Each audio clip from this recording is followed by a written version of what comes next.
I mixed up some JB Weld and put it in the holes in the side of my door, and it's for sealing up like screw holes or damage that you have in metal, or if you have something plastic, you have to buy the JB Weld. It's good for the application.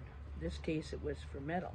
So I made a paste, equal parts of this JB Weld, and I put it in the holes because over the years somebody has put on different screws in the pulling handle on the side door, and so I went and got these really strong, thicker metal bolt screws, and after 2 days of the JB Weld being curing and drying, at first it dries and then it cures, I drilled into it, and it wasn't easy. It was like a good product to drill into, and I only needed the 2 bolts, as you see in the video, on both sides, and now my pull handle looks probably as good as new.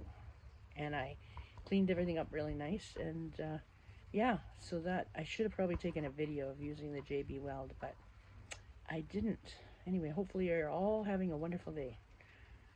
Stay happy and safe. I took out the 5 old screws, and one of them was a wood screw, and I went and bought these very thick bolts that are metal screws, and then I filled in the back. I should have made a video about that the holes and everything in behind there, I used JB Weld and let it cure for 2 days, and then you can screw into it. It's for metal.